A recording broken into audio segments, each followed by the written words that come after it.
This might seem like a strange video or recording for some of you, but I felt like I needed to share it. Mind you, for my own safety, this recording or video will be not done in my voice. I will have a voice modification on top of the audio that I have.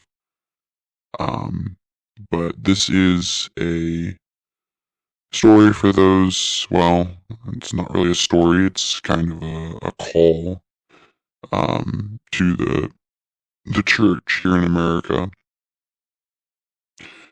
And it is it's 4 years ago. 4 years ago, I had a vision while I was asleep. And that vision, it was so vivid that it seemed real, almost like when you feel like you're awake, but you're not necessarily. Um, and I had this vision, and in the vision, I couldn't see the day or the time, or I went to check a clock, and I couldn't see what the time was or what the date was. The people around me, they seemed strange in the sense that I couldn't tell who some people were. If I knew the person currently, or at the current time, I could see them as they currently were. But I couldn't see people I didn't know. Almost not being able to know the future. And the biggest thing is, nobody can know the day or the time that the end will happen. And that was kind of the promise, wasn't that I would know when it was going to happen, but that I would be able to see it. And the dream kind of continued, and what it went on to is the rapture and people disappearing. I was also shown who would disappear and who would stay. The ones that'll disappear are the believers who aren't physically, mentally, or spiritually strong enough to survive the trials and tribulations that will be, I guess, enacted on earth. And the ones who stayed are the non-believers. All of the non-believers stayed on earth in my vision. And the believers that stayed behind. And mind you, in Revelation, the number of, I believe it's 250,000. I'm sure I will be corrected in the comment section at some point. But I think that's the rough number. And mind you, this goes to show that before I had this vision, I had never read Revelation, which is a huge, well, that's probably something I should have mentioned to begin with, is that before then, I had been a very spiritual person. Went to church every day, or, well, every Sunday, and I did a lot of prayer groups and things like that. Mind you, I am still very young, and was even younger then. So,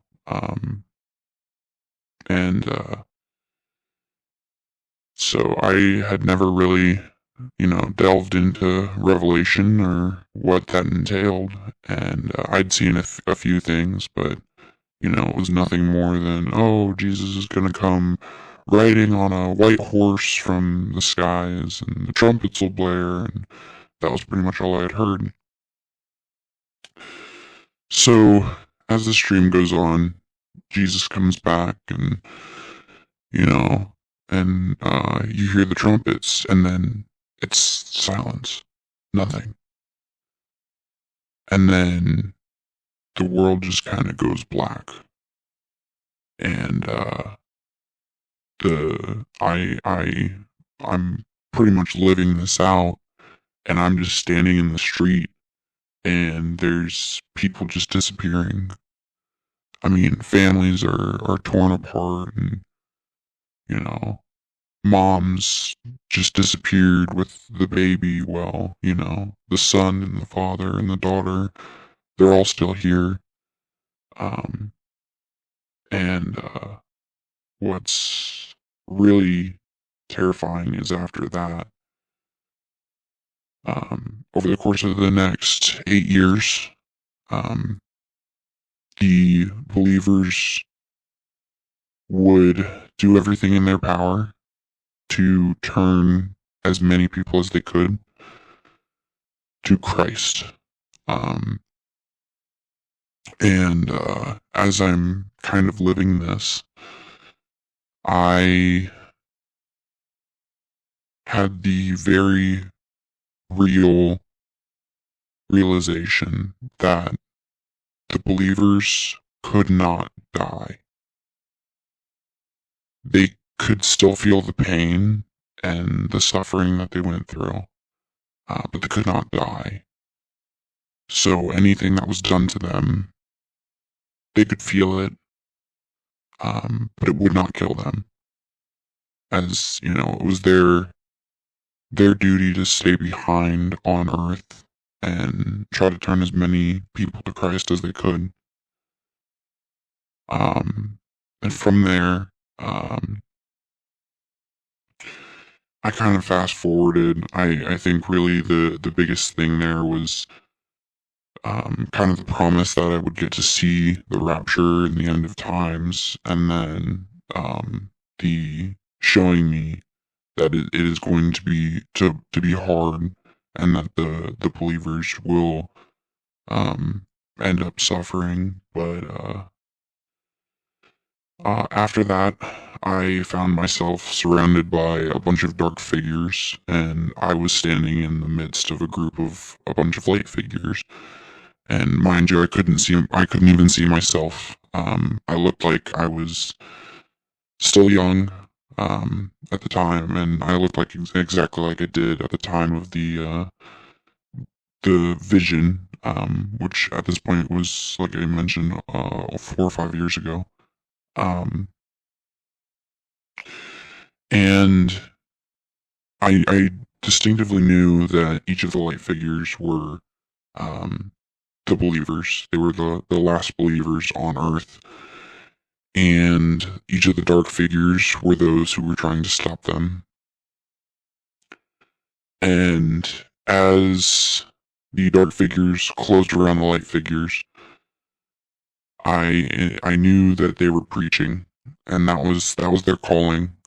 And as they were preaching to the crowd of dark figures, every once in a while one of the dark figures would turn light and disappear, or I guess beam up to the sky.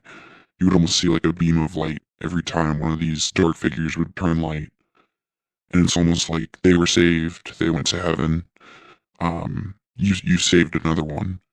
And as the small groups of light figures, which they were all spread out throughout this sea of dark figures, as they would finish whatever group they were currently doing, and I instinctively knew this, that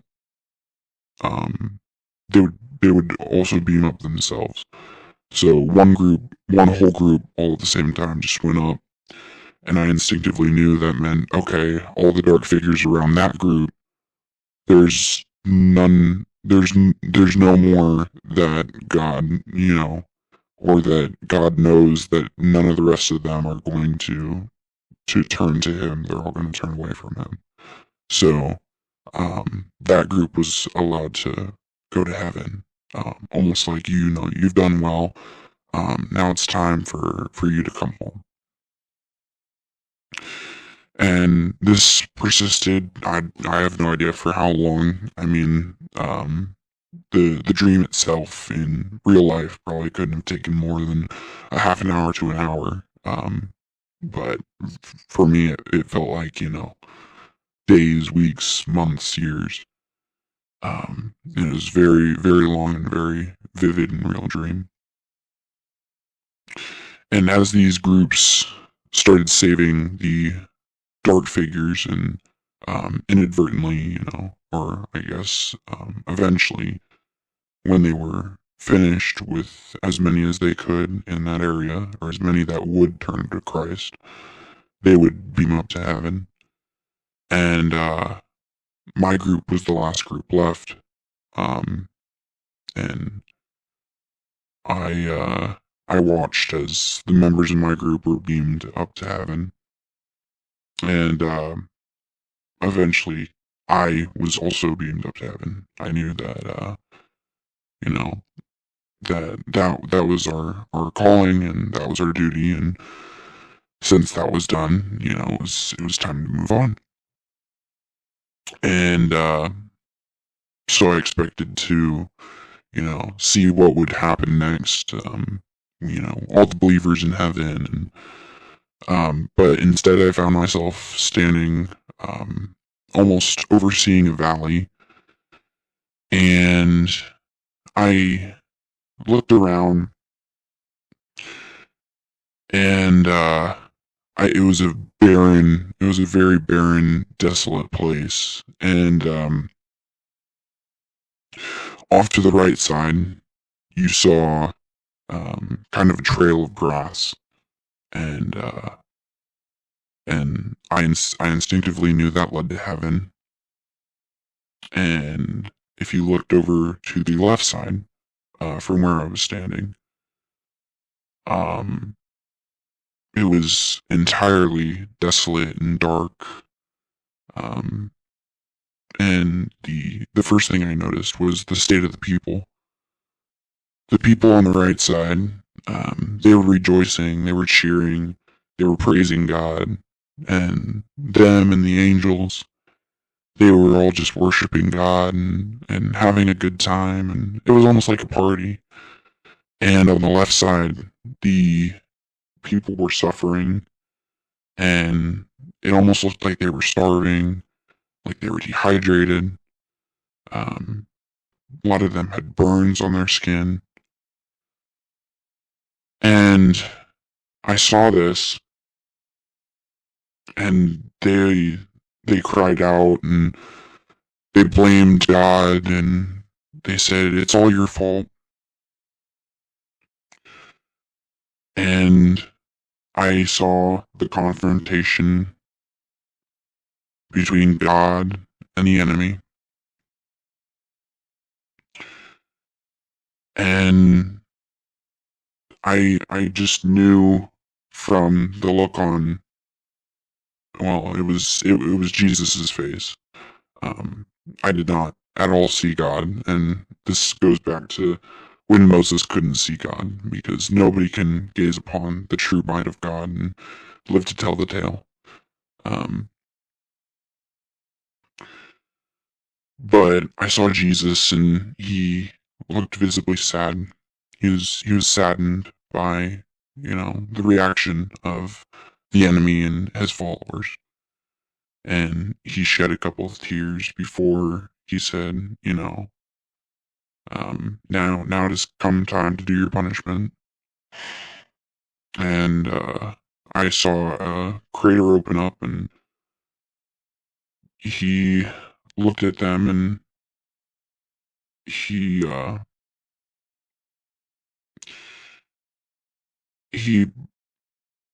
looked at the enemy, and he goes, I want to give you one last chance. I want to give you and everybody here one last chance to make things right. All you have to do is ask for forgiveness, and I God will forgive you. And the enemy just laughed in his face, and so I knew God didn't want to, but he cast him and all of his followers into the the fiery pit. And,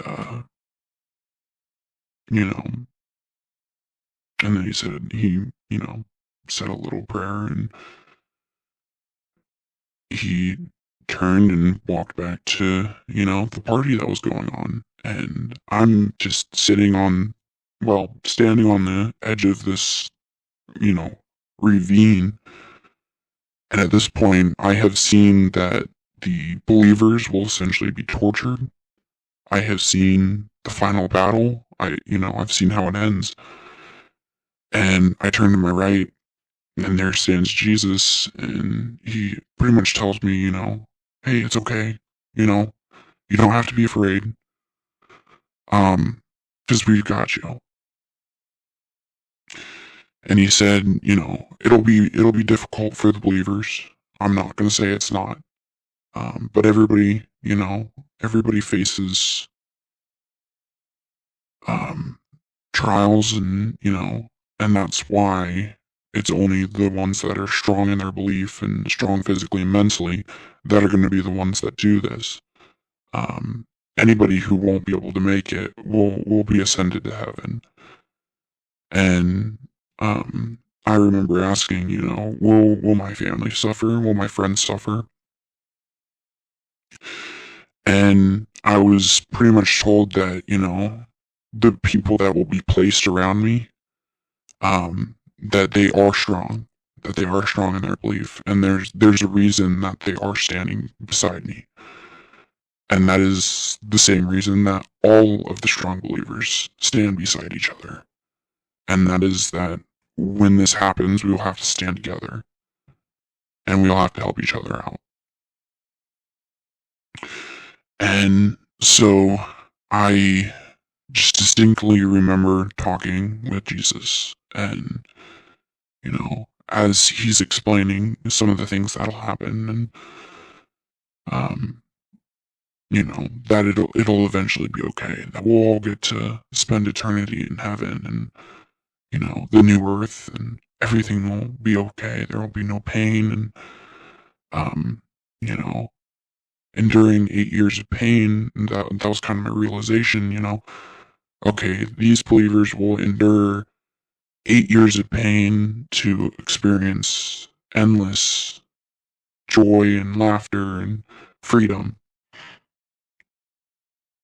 and be able to spend eternity with God. And as I'm wrapping up this conversation with Jesus,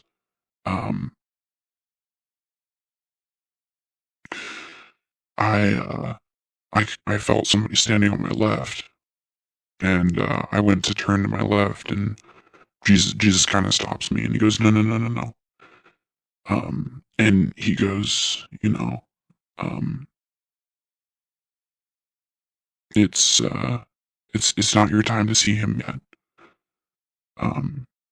But he wants you to know that everything will be okay, and that he's here with you. I'm here with you. The Spirit's here with you. And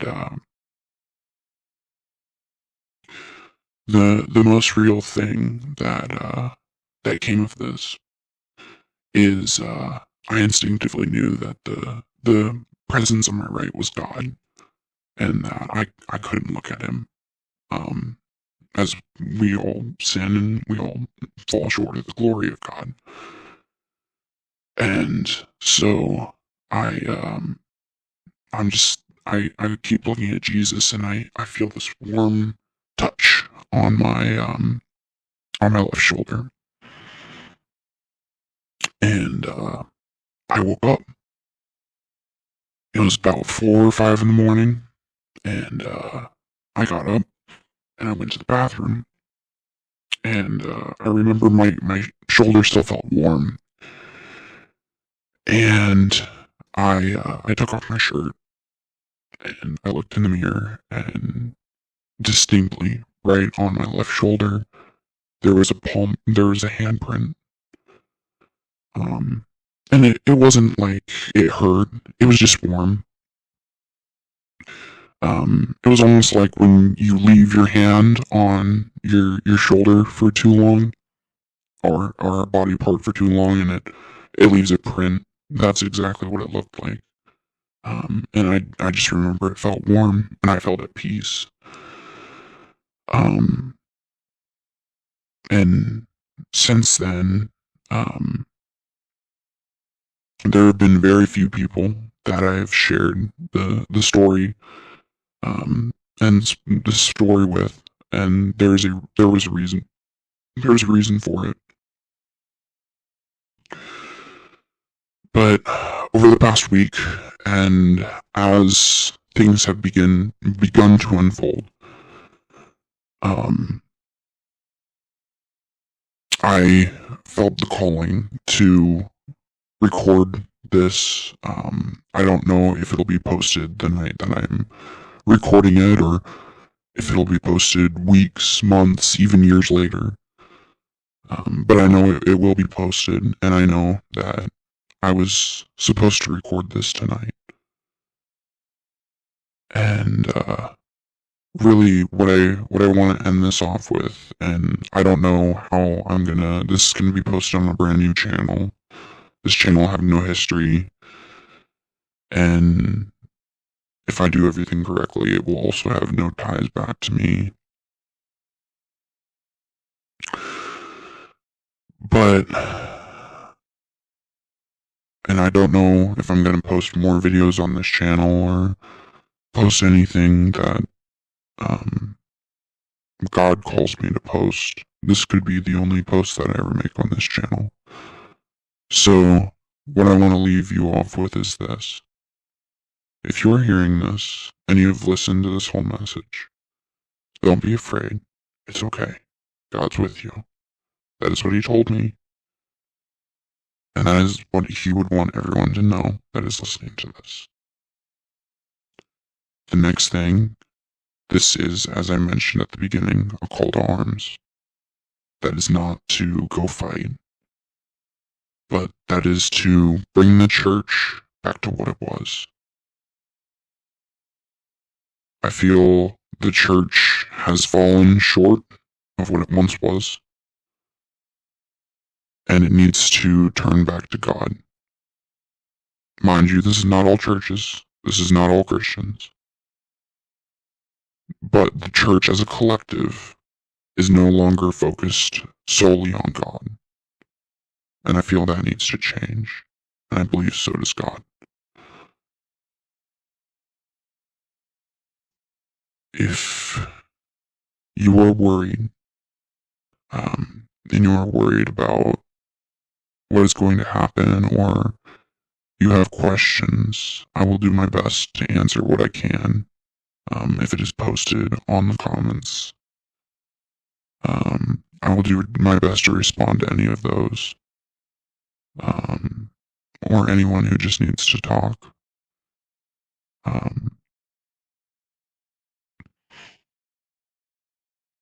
But I want to leave everyone off with this. God loves you. God is protecting you. And all He wants is for you to do the same. To love Him, to serve Him, and not be afraid. Good night, everyone.